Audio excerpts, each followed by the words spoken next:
ব্লগত নলওঁ নকৈ দে কৈ দে মই ব্লগত নলওঁ বুলি বিশেষকৈ ল'ৰাবোৰক কৈছোঁ ছোৱালীৰ যদি মন মানে ইমপ্ৰেছ কৰিব আছে তেনেহ'লে এনেকুৱা কিছুমান সৰু সৰু গিফ্ট দিব মানে ডাঙৰ গিফ্টৰ দৰকাৰ নাই সকলোৰে নকওঁ কিন্তু কিছুমান ছোৱালী আছে যাৰ মানে এনেকুৱা সৰু সৰু গিফ্ট দেখিলে মনটো গলি একেবাৰে বৈ যায় বাৰু যিয়ে নহওক ভিডিঅ'টো পিছে আজিৰ নহয় বহুত দিনৰ আগৰ কিন্তু মই আজি দিছোঁ মানে ইমানেই এলেহুৱা হ'বলৈ ধৰিছোঁ নহয় ব'লক ভিডিঅ'টো আজি আৰম্ভ কৰোঁ হে গাইজ গুড ইভিনিং মই আহিছিলোঁ আজি তিনিচুকীয়া চাৰাছ মেলা আমাৰ ইয়াত প্ৰায় 21 তাৰিখৰ পৰা 30 তাৰিখলৈকে লাগি আছিলে কিন্তু মই আহিছোঁ আজি লাষ্ট মানে মোৰ লগত নহয় মই আহিছোঁ মোৰ বৰমা এজনীৰ লগত লগতে লগৰে হ'ব নে দাদা হ'ব নে মানে হয় আৰু তাৰপিছত আমি আহিছিলোঁ চাৰাছ মেলা ভিডিঅ'খন চাব সেয়া চেল্ফি কেমেৰাৰ কাৰণে মানে উল্টা লাগিছে ইয়াত প্ৰায় 115তকৈও অধিক দোকান আছিলে আৰু ইয়াত যিবোৰ দোকান আছে ন সকলোবোৰ মানে লোকেল চেল্ফ হেল্প গ্ৰুপ মানে যিবোৰ গোটৰ পৰা নিজেই উৎপাদন কৰা বস্তু তেনেকুৱা ধৰণৰ সামগ্ৰীবোৰ আছিলে ইয়াত কেৱল মানে তিনিচুকীয়া বুলিয়ে নহয় ইয়াত অসমৰ বিভিন্ন মানে জিলাৰ পৰা আহিছিলে ডিব্ৰুগড় লখিমপুৰ শোণিতপুৰ তেনেকুৱা বহু ঠাইৰ পৰা আছিলে ইয়াত অসমৰ বুলি নহয় ইয়াত কিন্তু ৰাজস্থানৰ পৰা আহিছিলে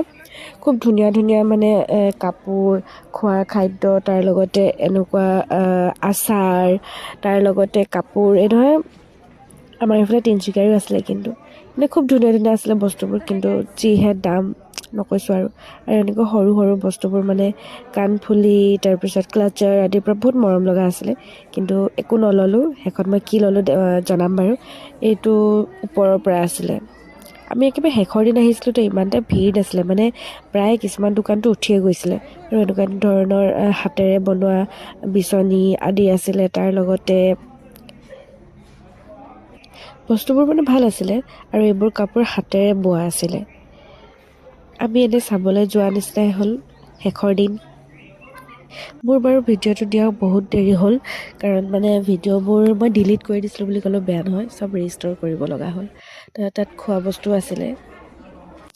আৰু গাহৰি মাংস বাৰু কোনে কোনে খাই ভাল পায় তাত বহুত ধুনীয়া মানে বইল কৰিছিলে তাৰ লগতে পুৰিছিলে আৰু এনেকুৱা ধৰণৰ বস্তুবোৰ তাৰ লগতে বানবাতি বান কাঁহী খুব ধুনীয়া ধুনীয়া আছিলে আৰু এইবোৰ আছিলে আমাৰ অসমৰ নহয় সকলোবোৰ মতে এইটো আছিলে মানে কাঠৰ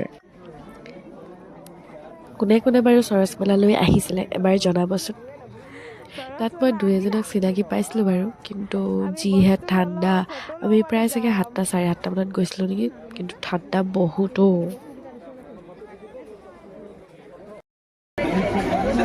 যিহে দাম ইয়াত একো ল'ব নোৱাৰি হা মানে একদম দাম জুই আমি অকল ফটো মাৰি যাম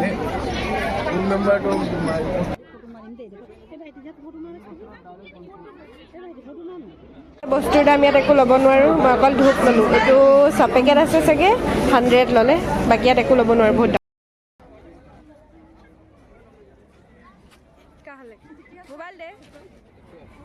তাত আমি আমাৰ প্ৰাণৰ শিল্পীকো দেখা পালোঁ